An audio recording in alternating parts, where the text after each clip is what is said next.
Hello, hope everyone's doing well. It is Thanksgiving week. We have 1 week of class coming off of the break, and then we're there. We're at the end, and so that means a couple things. One, I'm in the process of grading the second midterm exams.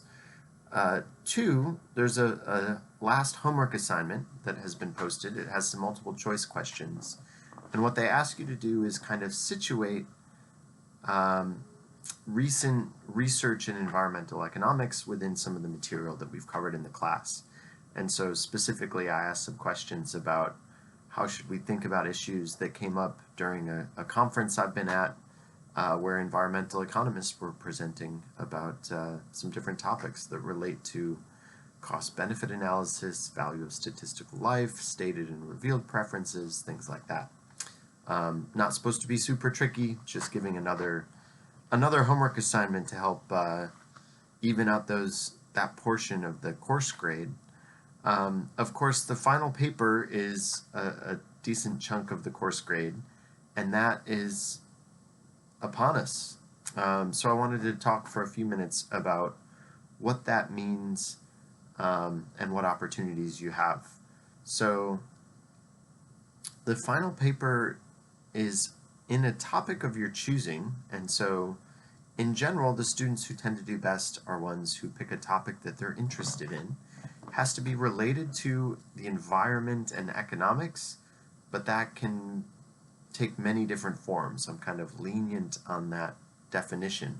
So that isn't a big constraint. You can write about the use of paper cups at Starbucks, or you can write about deforestation in Central America, making way to grow coffee, or you could talk about the curbside recycling program, and maybe it's stopping or starting in some city that you care about. It could be a global issue, could be a local issue. What I do encourage you to do is when you have a topic in mind, a general topic, try to narrow down your specific focus so that when you come to a thesis for the paper, you're not saying something like climate change is important or deforestation is bad. Yeah, those are true, right? But for a final paper in a class like this, it tends to be much more successful, grade-wise, content-wise, um, if you pick a pretty narrow topic. And so there's a final paper description posted in the content section on Blackboard. There's some sample topics there. And so, looking at a recent cost-benefit analysis, or sometimes called regulatory impact analysis, posted by the Environmental Protection Agency, and talking about what they're doing in that cost-benefit analysis, that could be an appropriate scope. Or, looking at a state law about encouraging, leaving mangroves in Florida, or an endangered species that you care about, or a particular air pollutant in a particular place. Those are all the sort of kind of narrowed down topics that tend to do quite a bit better than if you stick with a broad one. You may think it's easier to write a paper on a broad topic, but I'm telling you, it's a lot easier to find good sources and have something to say if you pick an appropriately scope topic, and that is usually pretty narrow for something like this. If you have questions about a topic, email me. Let me know, and I'll fire back some suggestions. I can also suggest sources.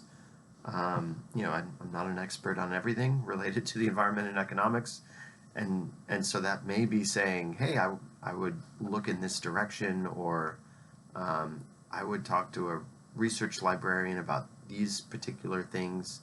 But I can at least help point directions, if not point you to exact articles or reports that may be directly on point. You have an option of getting feedback from me on whatever it is you have by next Tuesday. So the Tuesday following Thanksgiving break, if you send me something by then, I will turn around some feedback to you. And so if you send me an outline of a paper, I'll give you feedback on that outline. If you send me a draft of an intro section and an outline of the rest, I'll give you feedback on what you send me. If you have a finished paper, send me that finished paper and I'll give you feedback on it. Probably not surprisingly, the more you send me, the more substantive my feedback can be. And students who send more tend to do better. Now, if you're empirically minded, you may be saying, well, wait a second, are they doing better because they got that feedback? Or is it the go-getters who send stuff because they're writing the paper early anyway? And I can't answer that question. There's probably some of both of those things going on. But if you would feel better having gotten feedback from me prior to submitting your final paper for grading during finals week, then have something to send me by next Tuesday, which I'll talk about in class as well. But obviously, to have time to put together more, then you should think about it now. So think about topics that interest you. Work at getting something down on paper and sending it to me by Tuesday. So that'll be the final paper for the class, the homework that's due next week.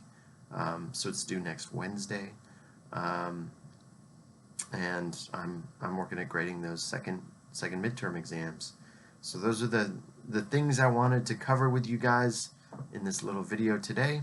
Hope you're all doing well and have a wonderful Thanksgiving.